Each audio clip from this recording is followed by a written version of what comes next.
Hello, and welcome back to another episode of Brands. I'm Marc Brand from Alpha Controls. RTDs and thermocouples are two of the most common temperature sensors used in industrial applications. The problem is, a lot of people don't understand the differences between each and why you would choose one over the other. Today, we're going to look at the 5 key factors that you really need to consider when choosing between an RTD or a thermocouple. As you can see, they can look very similar.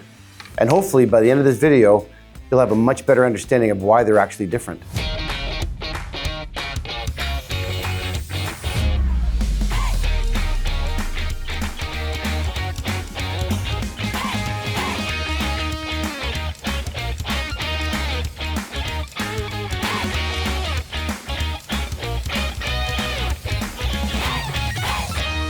Let's start with accuracy, because that can often be the deciding factor.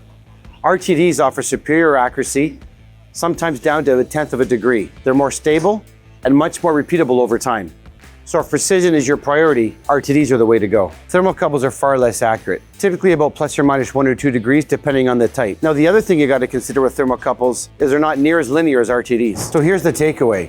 If accuracy is your top priority and you're measuring within the RTD temperature range, RTDs win every time. So the next thing to consider is temperature ranges, and that's where things can get interesting. RTDs can have a range of around minus 200 up to 600 degrees C, but that's about it. If you're measuring in extreme high temperatures, RTDs are not going to cut it. So thermocouples can have a much wider range, typically from about minus 200 to north of 1,000 degrees C. If you're measuring kilns, muffle furnaces, anything that's high temperature, thermocouples are your go-to choice. So here's the takeaway.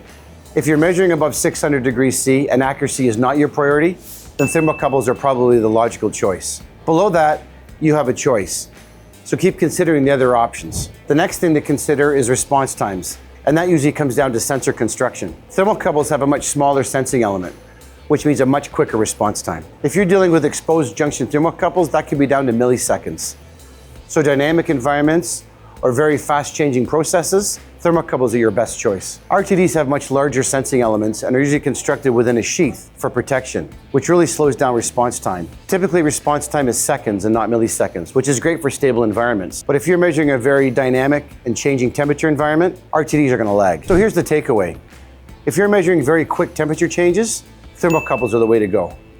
The next thing to consider is where and how you're going to be installing your temperature sensors. Thermocouples tend to be smaller, more flexible, and have the ability to fit into tight spaces. Thermocouples can also have longer lead lengths without having any significant signal issues. They're also much more rugged in high vibration and hostile environments. Now, RTDs have a larger, more fragile sensing element. Lead wire resistance can also affect accuracies, which is why you really need to consider 3 and 4 wire configurations. Now, RTDs really do require more careful installation and protection. So here's the takeaway.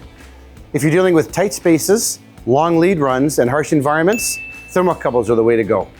The last thing to consider is cost. Now, thermocouples initially up front are much cheaper to purchase, but what you really got to consider is the total cost of ownership. RTDs are much more stable over time, which means far less recalibration cycles and replacements. Thermocouples, on the other hand, tend to drift much more over time, so you will be doing more recalibration cycles and probably replacing more. Here's the takeaway. If budget is tight and accuracy isn't critical, thermocouples really do save you money up front. But for long-term precision applications, RTDs really do tend to pay for themselves. I know we've covered a lot of different points today regarding thermocouples and RTDs. So I thought I'd share a very simple decision flowchart that hopefully will make your decision in the field a little bit easier. First, check your temperature range. If you're above 600 degrees Celsius, go thermocouple. If you're within RTD range, ask yourself, do I need high accuracy? RTD. Do I need a fast response? Thermocouple. Tight space or long cable run? Thermocouple. Long-term stability and lower maintenance? RTD. And if cost is the deciding factor, then thermocouple will always win on price. RTD wins on lifetime value. As you can see, there's no right answer. But hopefully now you've got the framework that will make that decision a little bit easier. Still not sure what sensor best fits your application? Drop a comment below or contact my sales team. They'll be happy to help.